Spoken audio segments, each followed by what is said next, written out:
And welcome, everyone. I am pleased to welcome you to the ICTF Vectron webinar, Beyond Borders, Effective Business-to-Business Collection Techniques for Global Markets.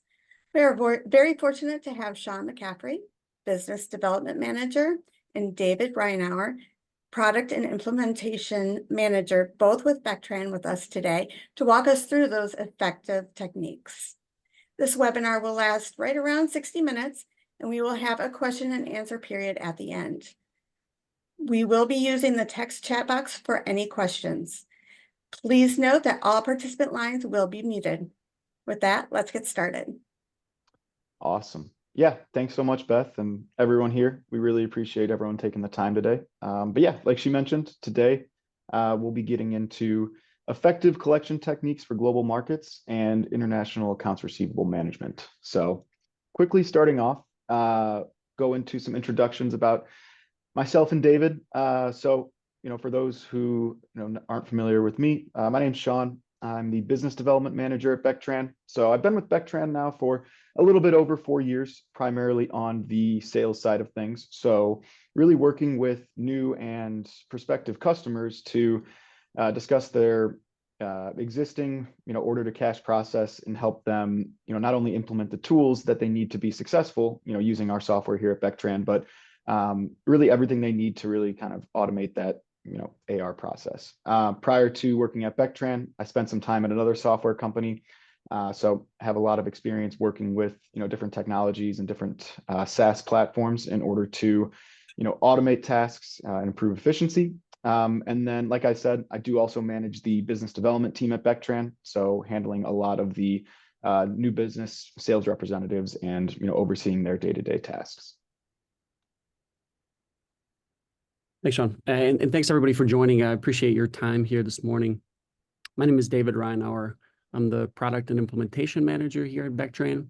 And my responsibility really is generally twofold here at the company. I started out as a product specialist, on the implementation side primarily, and pretty quickly became the manager of the product and implementation team, which oversees all of our implementation projects, as well as the product feedback that typically comes from these implementation projects. So I spend a lot of my time with enterprise customers that are looking to leverage our solution to enhance their operations and become more effective in their order to cash cycle. Before starting at Vectran, obviously I graduated from Northwood in Michigan, and then went on to Indiana University to go deeper into the information system space. Been with Vectran now for the past 4.5 years, and have overseen lots of implementation projects in the international and the global space, as well as domestically.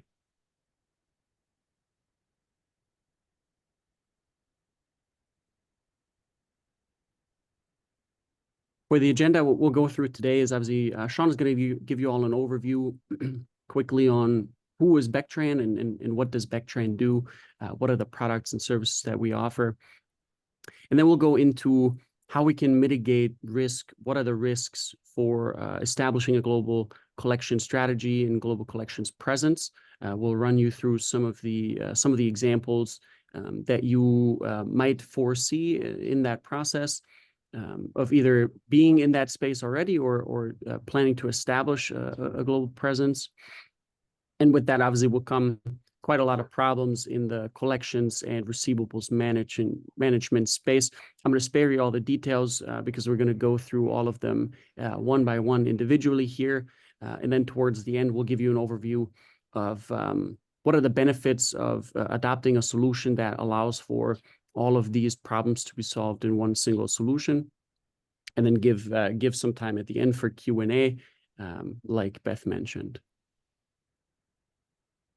Yeah, so for those who aren't familiar with us here at Vectran, so we are an order to cash software platform. So we've been around since 2010, and while today we're talking about collections, we really handle everything from credit, order management, invoicing, online payments, collections automation, obviously, too, as well, cash application, as well as claims and disputes management, too, as well. So we're based out of Chicago, just next to O'Hare Airport. And yeah, we really work with companies, of all industries. I'll get into that in just a second, but really all over the globe too as well. So we have hundreds of, international customers.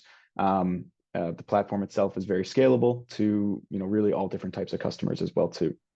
We've had a great relationship with the ICTF too. So we've been, partners with them for about, the last 10 years.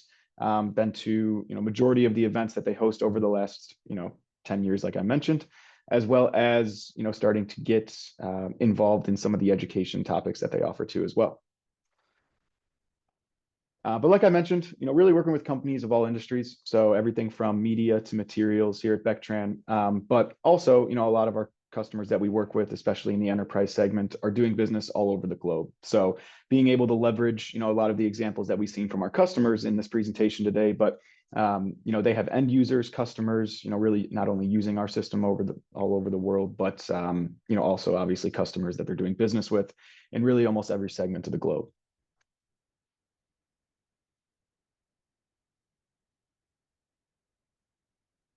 So obviously now let's talk about the global receivables process and collections policies. Establishing those, maintaining those comes with a lot of different angles that you need to constantly evaluate, be aware of, and protect yourself against. So there's a couple here that we'll be discussing. The first one being compliance issues. So developing policies globally means they have to meet local laws and regulations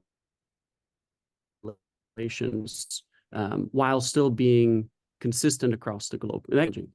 There's things like regulatory variations where each country has its own set of laws regarding receivables processes, regarding taxation, reporting standards, and so forth. So for example, you all might be familiar, the European Union has rather strict data protection laws, the GDPR, compared to the US. So, right, those are things that you need to be aware of when doing business and overseeing a portfolio in Europe. There's taxation complexities. The value-added tax laws are very different across multiple different regions. So you need to be aware of that. You need to align your policies with these regulations. There's always contract law differences. And then you always need to be aware of global and local tensions as well. Culture sensitivity is imperative if you're trying to do business and be well respected and well received in a local market. And regions have different practices when it comes to, for example, payments. Delayed payments are not always seen as a poor business practice in different areas of the globe, right? As opposed to the United States, where the laws and regulations or the culture norms around that are a little bit more strict. There's also countries where you need to be really, really familiar with the negotiation style. And this is more on the customer management side of things, but being too direct and too aggressive in your communication, for example.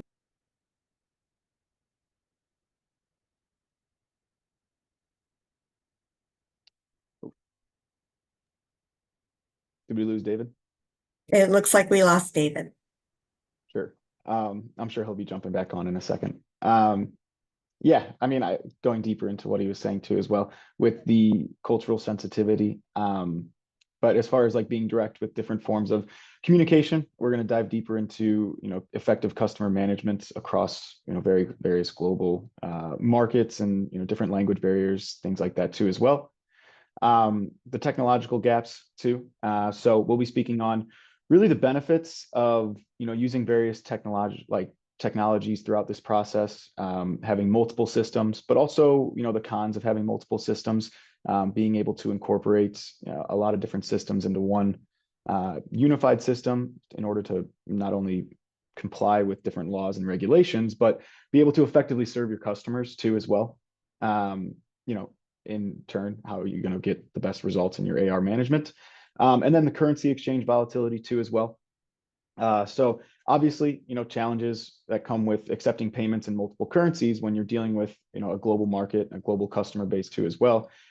It's going to get, pretty challenging, not only with, collecting those payments, applying those payments, but also predicting those payments too as well. So when it comes to, forecasting with various exchange rates, obviously some change, more than others too as well. So, we'll get into, the best, ways to get around that, best ways to exactly manage that process as well too. Cool. So we'll get into the risk mitigation. So the different types of risk. And I just want to make sure, Beth, that David's not back in yet. This was going to be a slide, but I can jump into as well. Yeah. Yeah, sure. So when we talk on risk, and really when we deal with our customers, so a lot of what I do at Vectran here is obviously consult with new and prospective customers too. So it comes down to two different types of risk. So intentional and unintentional risk when it comes to collections and really managing accounts receivable in general. So not only domestically but also internationally too. So intentional types of risk are going to be those pretty obvious ones that you'll see here. So things like cyber attacks, impersonation, legal disputes, theft, low quality customers. So, one of the main things that, we recommend to our customers too, as well, when you're getting ahead of this intentional types of risk is really having an up-to-date process of, vetting potential customers, right? So, whether it be, credit checks, credit application pieces, as far as gathering all this information to evaluate customers, but really making sure you're preventing, potential fraud, when it comes to establishing, lines of credit or establishing new customers in global markets where, the policies and things might be different across, regions. It's very, very important to make sure that you have a very detailed process to get ahead of that game too as well. And then the unintentional risks that we deal with too, the things that, you might not think of, but happen almost more often are, things just like misunderstanding certain policies, procedures, making sure that your whole team's on the same page, right? We see a lot of times where, new members of the team start, they're not as up to date, obviously, just like in any role as other, potential members on the team, creates, human error, when you're doing repetitive tasks, things like collections activities, collections calls, managing a portfolio. A lot of the work can become repetitive, in turn results in a lot of, human error more than others. But also too, like just inconsistent practices across, regions. So whether you're working, with individuals managing different regions domestically or, even more complex, like across the globe, right? So you have, people handling portfolios in different countries, right? So, it comes down to just not everyone being, on the same page. And then when it comes to technology, we'll get into obviously, the benefits of, using technology to, to handle this process, but you want to make sure that everything's set up correctly for your team to be successful and that your team has the correct tools, they need to be successful too as well. We touched a little bit on the, cultural barriers, differences across customers, the language barriers too as well. Can be a huge, unintentional risk where, we'll get into it just a second when we touch on the, the roadblocks when it comes to international receivables management, but, effectively communicating with your customers, obviously, is going to create the best customer relationship, but in turn, the best customer relationship is going to lead to, the quickest payments from your customers as well too. So we'll get into that next now. So the 5 roadblocks of managing international receivables.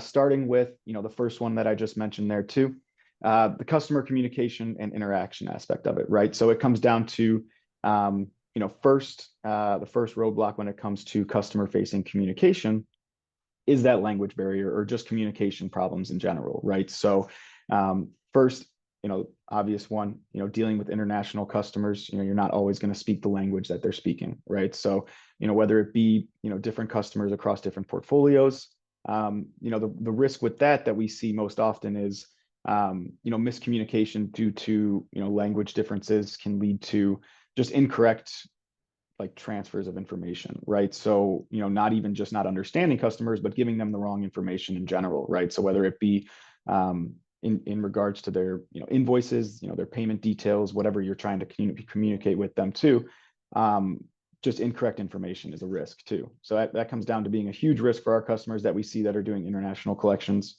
Also too, the delayed response time. So, obviously people are working on different time zones if you're managing international customers. So when is the best time to communicate with these customers? Not everyone is on the exact same work hours as we are here in the US, or you are wherever you might be watching this from too as well. So we've all had to deal with people who are outsourcing certain activities. I know in my space, when I'm dealing with support for various systems, that's outsourced as well too. Very inconvenient times to have to collaborate with individuals that are working on a completely different time zone as me, right? Or response times, emails come in at late hours of the night, early in the morning, and it just creates a problem that could have been solved in a matter of hours that turns into days or even weeks, right? So making sure that you're staying on top of like your customers and when they're going to be the most responsive to you as well is a huge challenge with our customers too. And then also too, like risk-based communication too as well. So when we touch on actually communicating with customers, a big roadblock that we see with our customers is not handling specific customers based on their risk classification, meaning that your best performing customers don't always need to be attended to or communicated to at the rate or the same style as like your worst performing customers. And when David touched on at the beginning of the presentation, like exactly dealing with certain negotiation styles or certain regions or cultures who might take things differently than others, you want to make sure that like you're treating your best performing customers with the right amount of care in the right region too as well. So when it comes to the actual customer facing communication aspect of it, making sure that you're communicating with your customers in the right way, in the right amount of time too as well, and creating that effective relationship between you and your portfolio or really your entire global customer base too as well. The next roadblock when it comes to collecting payments is exactly that part of it too as well, right? So accepting payments from international customers and really a whole global market. So the first roadblock that we see when it comes to collecting payments is really just the time consumption aspect of it. So we've touched on already on the last slide how long some of these delays can be in communication, whether it be because of language barriers, time zones, work hours, whatever that might be too as well.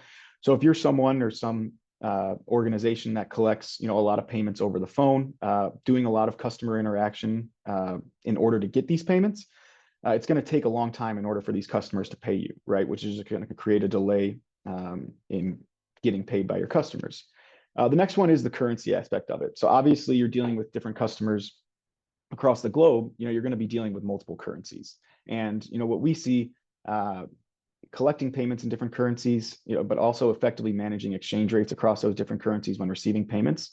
And a big problem our customers get is, sudden shifts or, changes in exchange rates can affect, the cash flow that they're receiving from their customers as well too. So I touched on the difficulty to predict those earnings, which, we'll get into kind of reporting, later, but also then too, just collecting all these payments in different currencies and getting into the next roadblock when it comes to accepting payments is applying all these different payments, right? So you have customers that are paying you from all over the globe. You also have customers paying you in various different ways too as well. So meaning, you have payments coming in from everywhere. And this is going to create, a big problem in, consolidating all these payments, but also collecting, remittance information from various different types of customers. Is that remittance information coming in a way that, you can read it, you can absorb it from these international customers too as well, to effectively apply it to as well. So, finally you get paid from your customers. The next biggest issue is obviously then, applying all these payments that you're getting from all these different various sources, regions, customers in general too as well.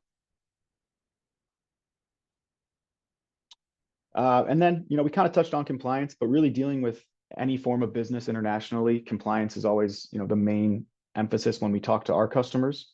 So, the first being laws, right? So, if you're not abiding by the correct laws of the regions, the countries that you're doing business in, can lead to, fines, legal issues, damage to your company's reputation. So you got to make sure that everything that you're complying with is up to date and up to the standards of the customers that you're working with. So we deal a lot with, customers who are creating new ways of accepting payments from their customers electronically. And, that is usually the time when, we're meeting with them about the, compliance or the laws in the region that they're in, making sure that they're like collecting payments and, the new way that they're collecting payments and everything that's set up for them, in turn, obviously abides by the laws of the regions that they're doing business in. The next one, complying with local and regional customs. So David kind of touched on, and I touched on communicating with customers of different regions and different parts of the world, but regional teams, local teams may resist to adopting processes or strategies from other regions or other areas of the world too as well. Especially if they see their local methods as like superior to those that they're trying to be changed for. So the failure to consider, cultural differences in payment practices and communication can lead to not only misunderstandings, but also delays in payments collections as well too. And then also, managing a legal entity locally. So not only communicating with your customers and, abiding by your customers, laws, regulations, customs, but internally too, dealing with, a lot of our customers that have, operations all over the globe, offices all over the globe, but, the headquarters might be based in one area of the world too as well. So a lot of times, we'll be dealing with, potential customers, new customers, and they're working out of one office that might be here in the US, but their headquarters is out of Germany, or their headquarters is out of somewhere in Asia that has a lot more strict regulations when it comes to not only implementing technology, but various ways of like a global collections policy as well too. So it also comes down to managing this process internally and making sure that you're compliant not only with your customers' regions and your customers' laws and regulations in their area, but everything internally, whether it be your local office or like your company's headquarters as well too.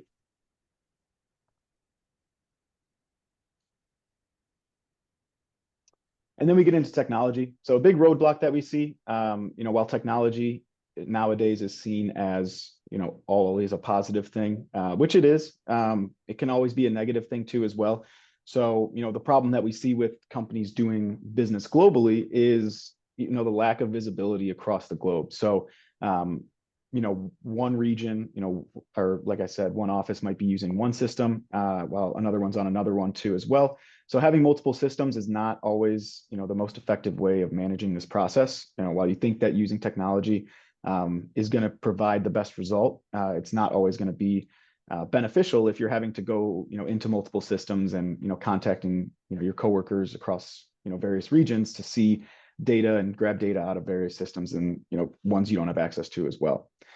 We touched on scoring a little bit, but when it comes to technology, it's, not always creating one unified scoring system across your customer base, meaning, having multiple systems and, various data across different sources isn't always going to create, an unbiased, consistent scoring method for like your entire customer base or, one specific region or portfolio of customer bases as well too. Also too, we touched on kind of, multiple systems, but when it comes to, outdated systems, what we deal with a lot here at Vectran is, people who are doing things one way. And then, obviously what we do is, help them transition into doing, their business process in another way, right? So what that causes for us is a lot of,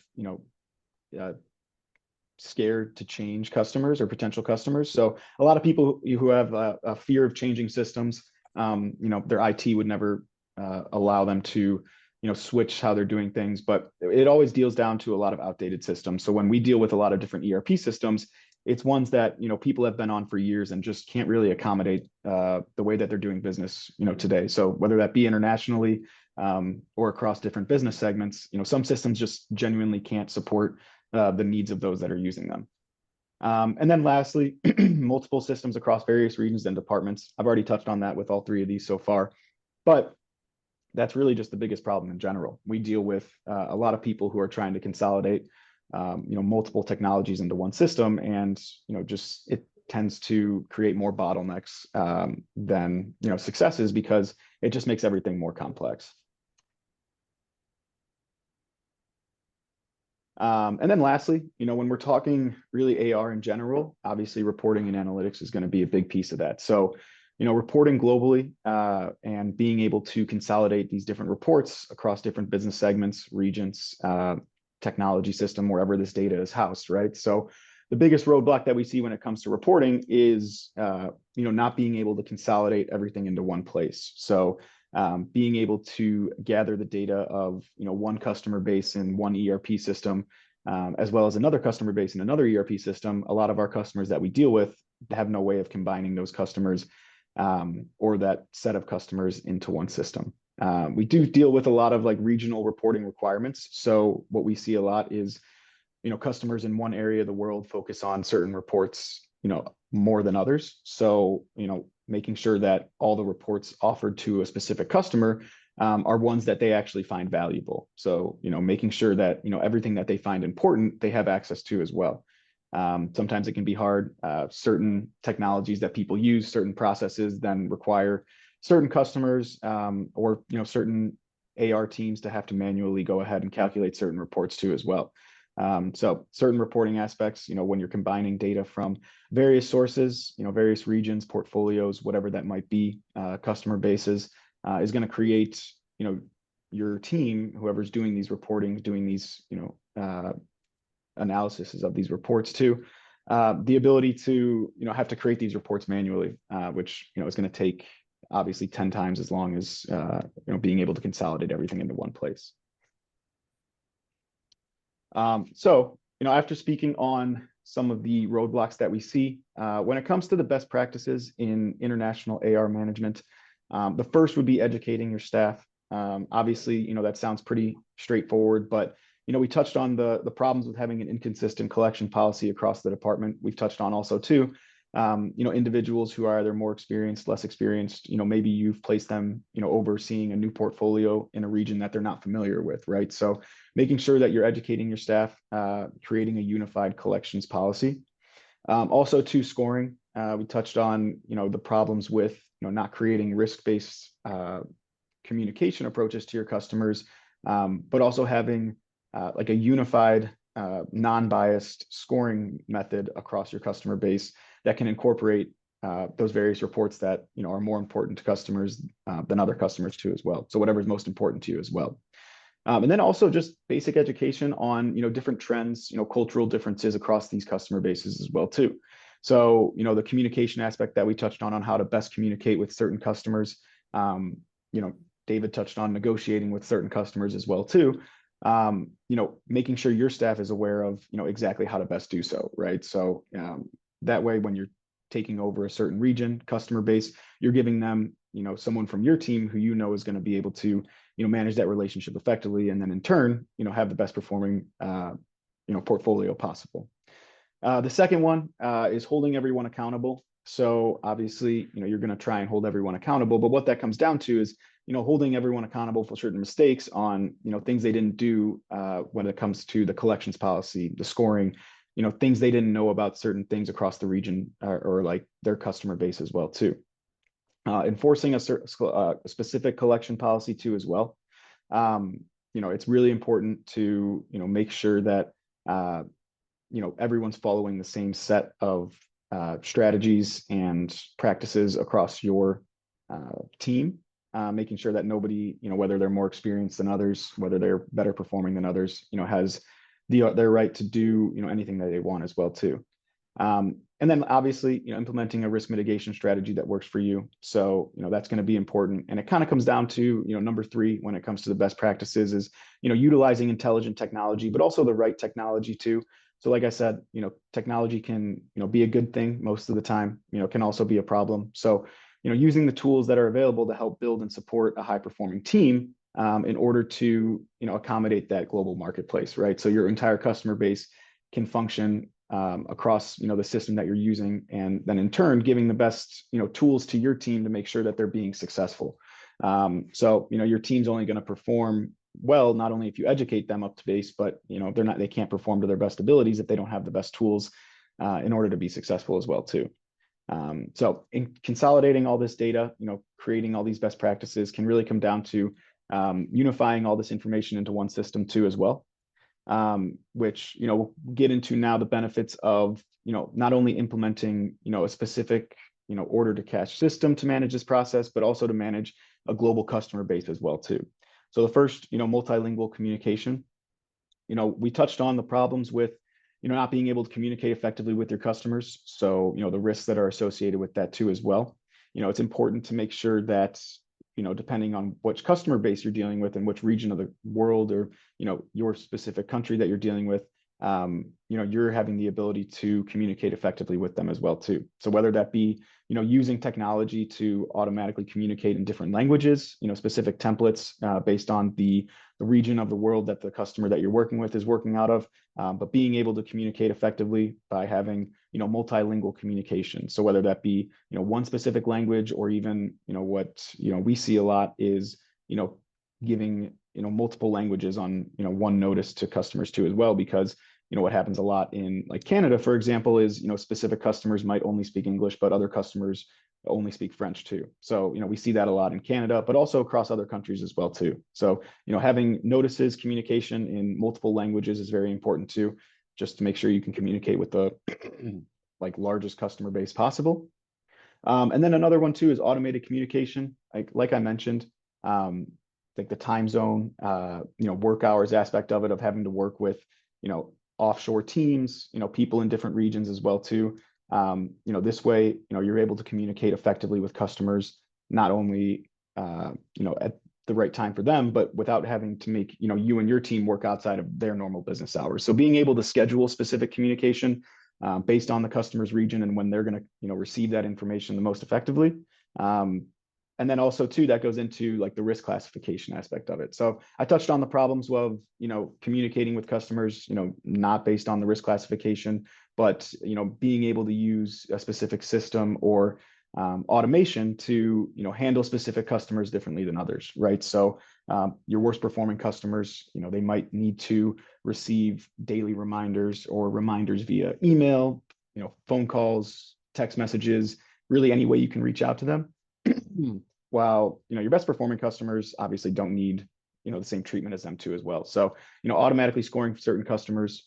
And then also when it comes to collecting payments, we touched on the problems with collecting payments internationally and globally too as well. But, giving customers the easiest way to pay, giving them a self-service portal to accept these different payments. So, what this is going to allow you to do is, not only give your customers the ability to view their information on their account, communicate directly with you and your team, but give them, a multilingual portal where, it's going to be the easiest for them to consume the information that you're trying to relay to them, right? So, along with the, the language barrier being skipped over there then too, the currency conversion can be automated then that aspect too as well.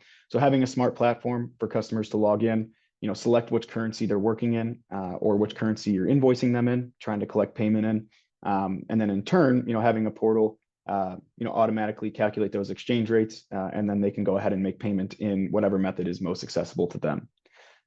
This also can go ahead and, accelerate that cash application aspect of it where, as soon as customers are allowing, they're able to let you know which invoices they're paying via, a portal and they're able to, see and communicate with you effectively in various languages.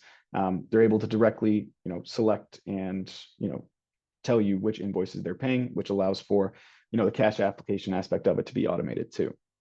And then, being able to segment, different customers, whether it be by portfolio, whether it be just by region, however you're segmenting your customers, your businesses. So whether you have, everyone on one system at the moment, or like I mentioned, in the last couple slides, different segmentations of customers working off of, different systems too, right? So being able to, separate those customers so that, the automated communication, the multilingual communication, the scoring is specific to that customer base. So we kind of touched on, certain reports, being more important based on region to, specific people rather than others. So, having that different customer segmentation, by those regions can then, affect the scoring based on what's most important to that customer base as well too. But also too, it comes down to compliance, right? So however you're segmenting these customers today, putting them, setting up that communication, making sure that, you're automatically communicating with them, but also being compliant with, the way that they're doing business. So takes the full like risk of not being compliant or not following laws off of you and your team, just because, it's not something that your team's going to have to deal with then as well too. And then lastly, almost most importantly of, unifying everything into one system and giving your team the best tools available would be like the enhanced visibility across different segments. So we touched on like segmenting customers based on, however that might be regional, but combining all this data across these different systems and then being able to, in turn, display the data, the reports across like the entire region as a whole. So, being able to effectively, combine these data points from various customer bases, various customer segmentations to create, a unified live reports of like your global AR, but also being able to segment it by individual region as well too. Just gives you the best visibility, the best analytics in order to be, as effective as possible in managing your entire customer base.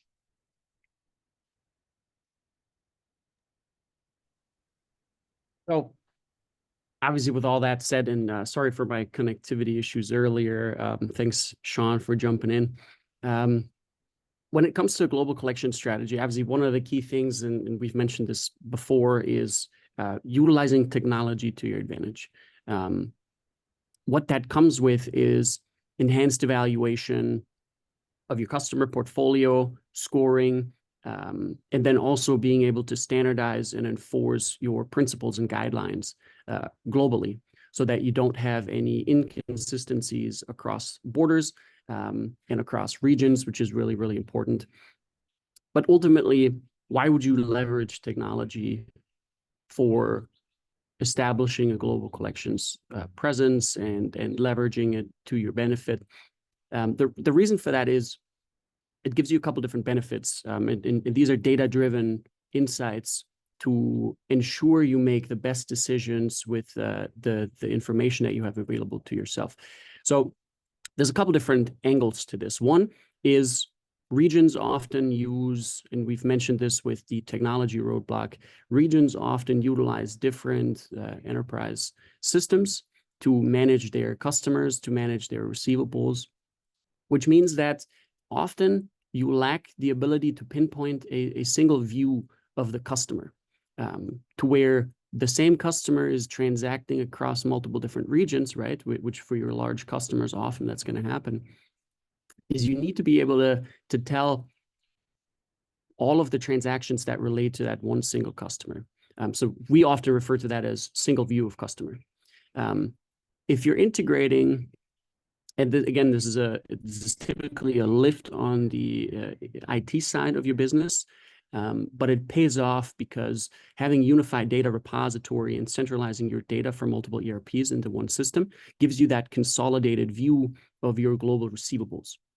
So what that reduces is data fragmentation and inconsistencies. If everything is in one single place, everything is hunky-dory. What that also relieves you of is cross-region compatibility. Often these systems don't work well together because they're created as one system that works by itself as a standalone.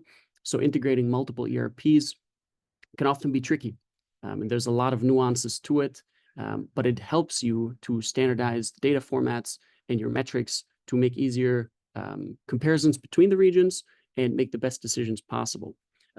That said,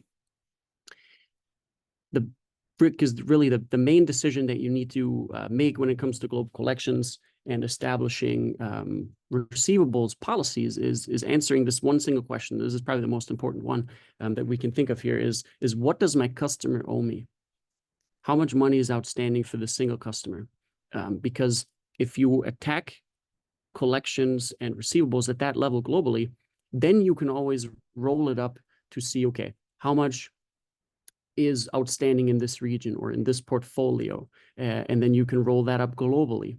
But if you cannot pinpoint it to the very bottom, which is the customer, which is the most important part of your business is you're serving your customers. If you cannot pinpoint how much they owe you, then your global collection strategy becomes really, really, really, really challenging. What that also prevents you of is scalability.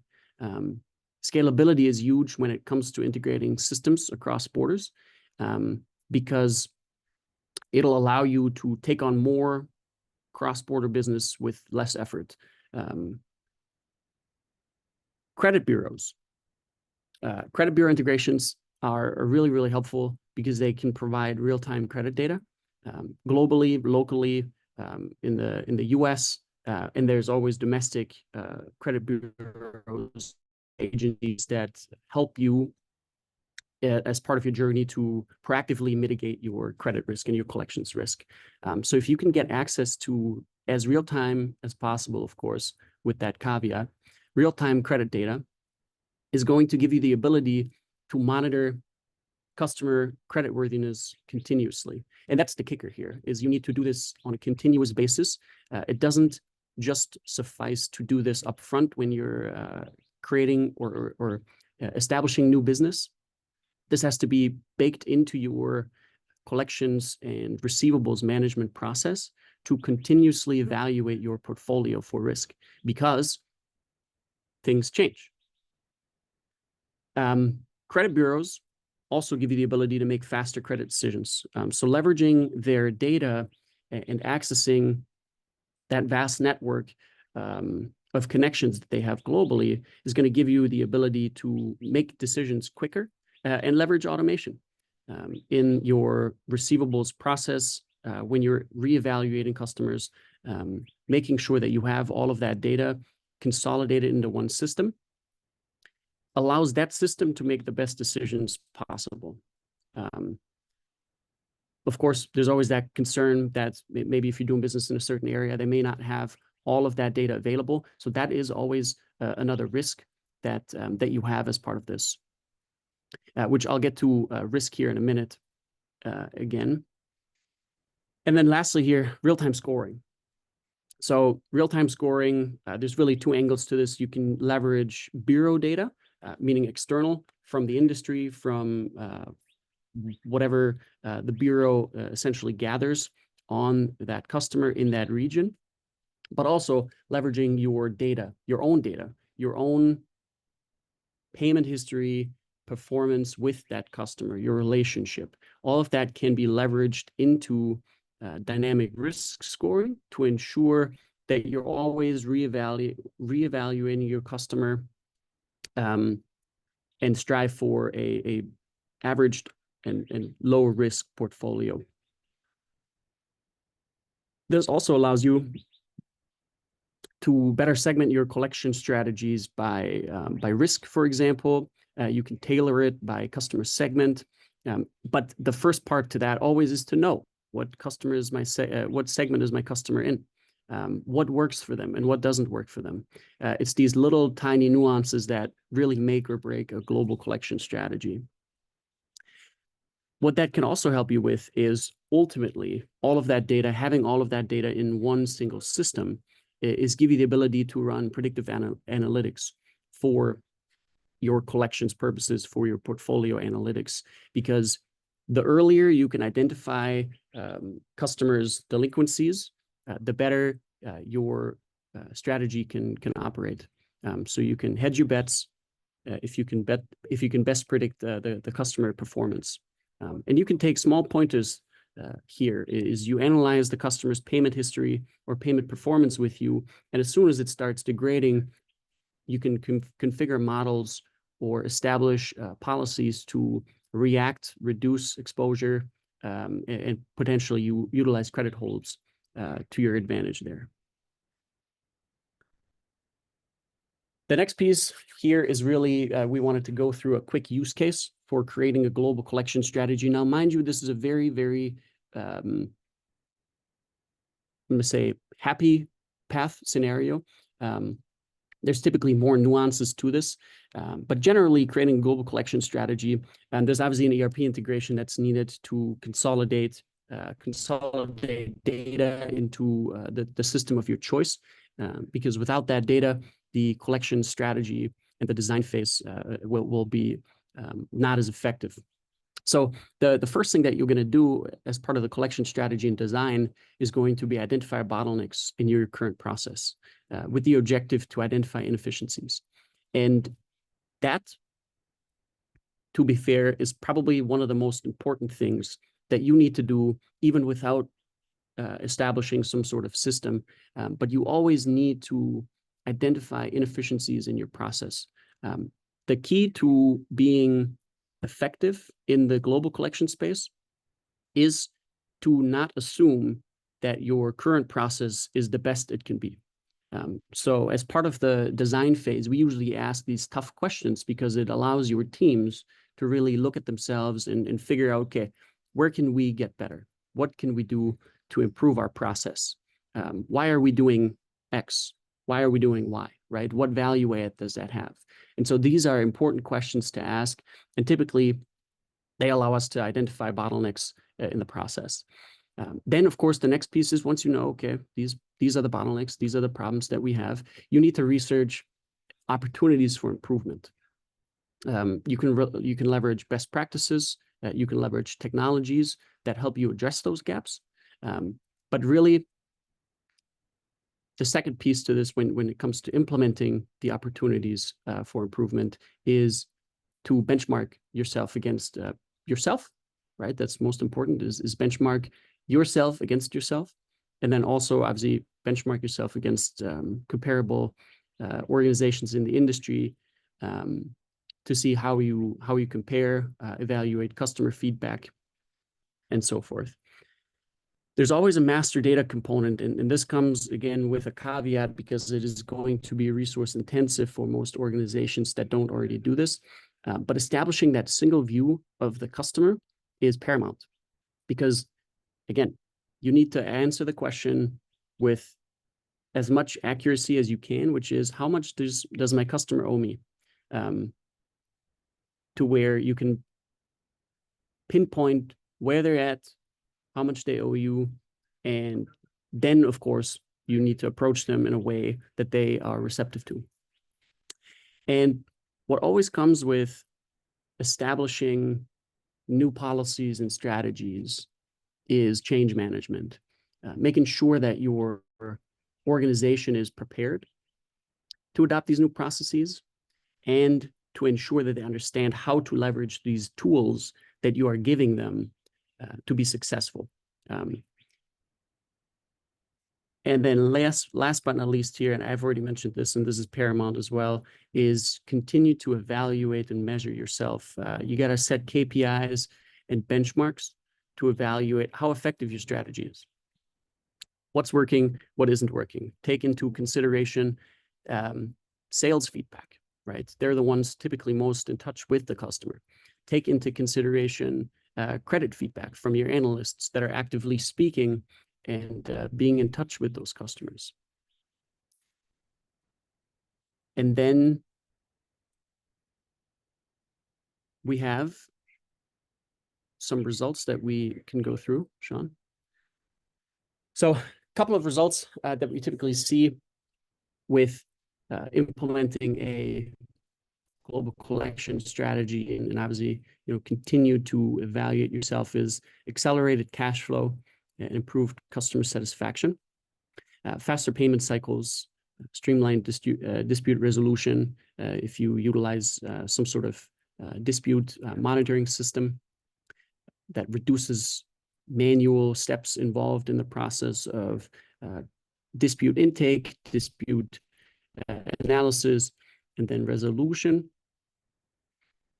And then fewer payment delays is typically one of those that we see for improved customer and sales satisfaction, because obviously, sales needs to be happy, so the customer can be happy, is seamless communication. Being able to tell the customer the full story without having to look in multiple different systems and knowing exactly where the data is huge and typically allows for smooth and seamless communication. The other piece is customer self-service. Is as much as your customer can self-serve everything they need, the better it is, right? Providing your customer access to their own account allows them to view their invoices, make their payments, and probably answer a lot of the questions themselves that otherwise they'd ask you. We have a digital process.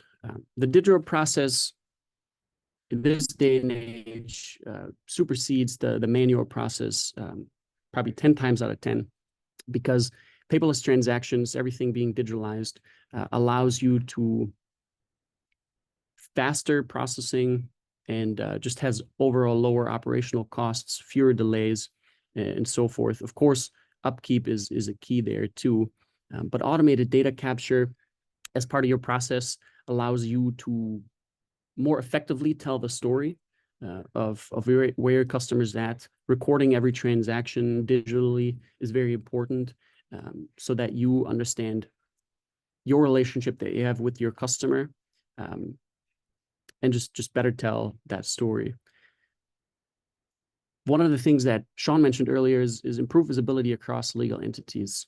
So being or doing business across multiple areas around the globe often comes with unique reporting requirements and non-standardized metrics, because certain things are more important in other countries than domestically.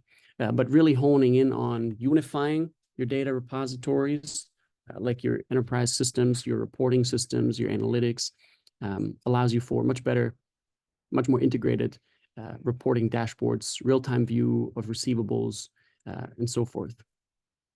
The key there too is that your reporting will be consistent, which is obviously a huge advantage over having disparate reporting and disparate analytics.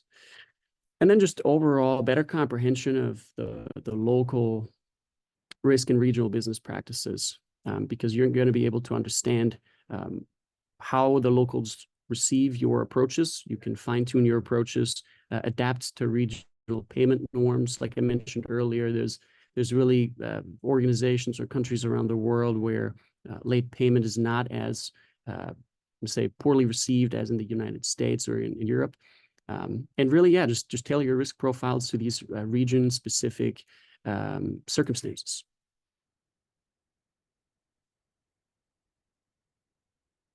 The only other thing that I really wanted to mention, and I had cut out there earlier with my Wi-Fi, so I apologize for that, is when it comes to risk, when it comes to risk management. So the idea of intentional versus unintentional risk. I know, Sean, you went through this, but really one of the things that I wanted to highlight there is intentional risk. When you're establishing yourself or globally, like your global presence, you can really think of this as like a planned detour on a journey, right? You know that you are you know what you're getting yourself into. It's a calculated risk. But with intentional risk, what you always need to be aware of is you got to be able to make defendable assumptions. So your assumptions have to be grounded in some sort of analysis to make sure that they are reasonable, if not unreasonable. Unintentional risk is more like hitting a roadblock you didn't see coming.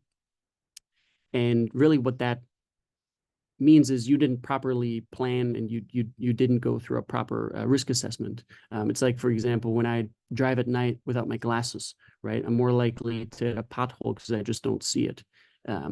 Those are typically some of the types that we see with intentional and unintentional risk. But really the goal of a global collection strategy, and this is how this ties back together, is you want to minimize the unintentional risk through research, planning, system implementation, as much as you can, while embracing your intentional risks with clear strategies, defendable assumptions, so that you can capitalize on the growth opportunities and market expansion.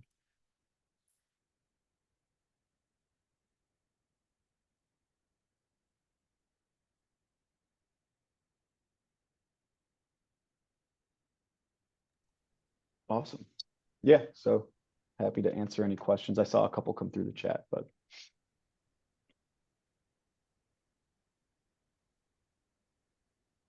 Right now, we do not have any questions in the chat, but if anybody wants to put any questions in the chat text box, or you can always unmute yourself and ask that way if it's easier.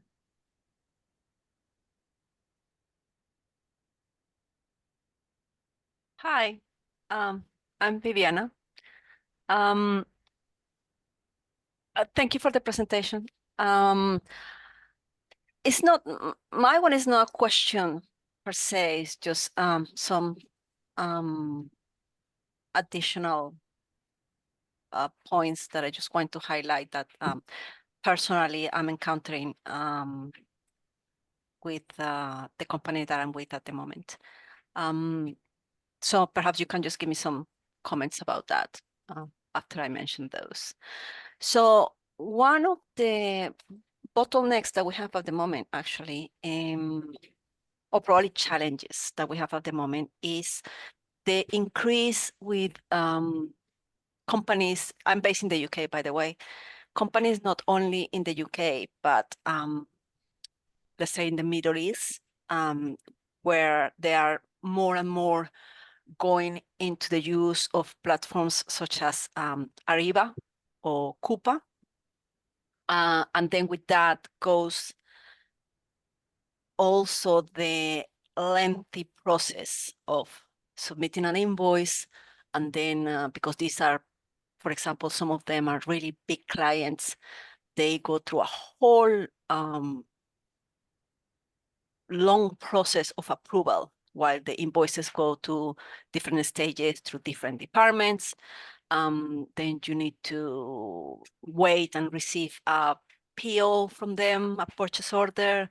Then you go a service form that you need to complete after you have your purchase order.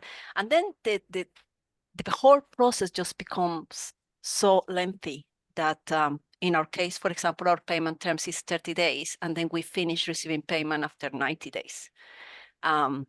Simply because of these long processes. So I just wanted to know your comments about how, I mean, your experience or what have you seen of best practices with customers that use these processes of approval and escalation of approval, etc., the use of these platforms, and then, as I said, purchase orders and all these kind of approval things. We also seem to have a lot of issues, but I think you mentioned that anyway on the part that is depends on the customer and where your customer is based. We have a lot of issues regarding the withholding tax. And it appears that even from an invoicing standpoint is kind of challenging to tackle those ones. Of course, that will go, I am assuming, when you onboard a client and within the contract, etc. But just wonder as well what your comments are on that. On what you were saying about, this is just a personal comment on the, for example, on the language to use the customers. I personally, in my personal experience, I think is actually counterproductive. Simply because if you have a company and you have a small team, then it's very difficult anyway to have multilingual members of your team across different regions and across different countries. But at the same time, when you start conversations and communications with clients just to facilitate in their own language, it becomes really confusing, the communication afterwards. So in my personal experience, it's more positive just to keep one language of communication, in a case that globally is English. I do understand that in some countries, and to my surprise, I actually didn't know this. I know that you mentioned as well that in areas that are French speakers, like Quebec, I think it is in Canada, you can legally, you have to communicate with them in French. I didn't know that. That was a kind of a surprise to me. So in those cases, yeah, it's totally fine. Then if you do those kind of moves where you have your team members to speak the language, etc. But in other cases, I just don't think it's useful. And that even happened for, I'm a Spanish native speaker. And that caused a lot of issues because then your own colleagues or your own team don't speak that language. And then the communication just becomes really challenging. And it's with a miscommunication here and there.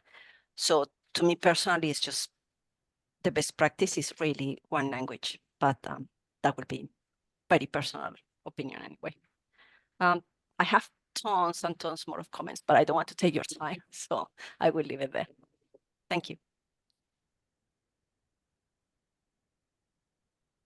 Yeah, so we can definitely address some of those. Sean, I'll jump in for the first one here, which is the platforms like Coupa and what you've mentioned. So we've seen that, and usually with those kind of clients, as you said, right, that's a big problem because the company that pays you enforces their own standard on you, right? So it makes it more difficult for you to receive payment, which is oddly counterintuitive, but sometimes you have two options. One is I can do business with this customer and adhere to how they pay me, or I can say, you know what, this is too much work for me and it is not cost efficient for me to have a solution just for doing business with you specifically. And then you can say, you know what, this is not mutually beneficial because that's what business is supposed to be, right? And if that's not the case, then you can part ways. But what we've seen is integrations with these systems, especially the ones that are globally present. Smaller ones in probably with certain regions have those as well. But these big portals like Tradeshift and Coupa, they all have integrations available for service providers like us, where instead of sending the emails, sending the invoices via email, there's an integration that plugs in via API where we can transmit invoice data over to those portals and deliver that just the way that the system expects it. And because these systems have been around for a while, like they have solutions for us to, or any service provider really, to plug in and deliver those invoices so that you don't need to manually do that. Some companies, and we've seen this too, is where there's just too many of these types of portals, right? Where if you were to utilize a service provider like Vectran and you have 40 different systems that you have to access, it may not be feasible to establish a connection with every single one of them. So what we've seen too is as part of your process from a collection standpoint, if you have the capacity for it, you can set up a dedicated portal team that basically their responsibility is to maintain these customer portals. Again, it always comes down to, is it worth it to go through this hassle and do business with this customer and adhere to their policies? And if it is yes, then you can adopt one of these strategies. And if that's not the case, then it's not mutually beneficial. Thank you. The last thing that I'll say for your language piece is, like you mentioned, the communication. Obviously, one is letting the customer tell you what language preference they have, and being able to adopt that can increase customer satisfaction, right? Because you are doing them a favor. We've seen that in the U.S. Quite a lot with the Hispanic population, is they are very happy with Spanish communication because a lot of companies will be able to also hire people that speak Spanish. So in that case, that's a very good match. But like you mentioned, that can be challenging because if you speak Spanish and the customer speaks Spanish, but your team doesn't speak Spanish, and they need to field questions from the customer, then that can be a problem. So being able to understand what language is the customer expecting from us and which language can we support is usually where you make that decision.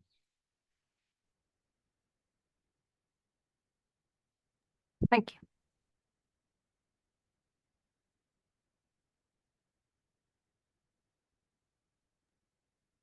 All right, are there any other questions that we can help you with? Again, you can put those in the text chat box, or you can just unmute yourself. And we've got a couple more minutes.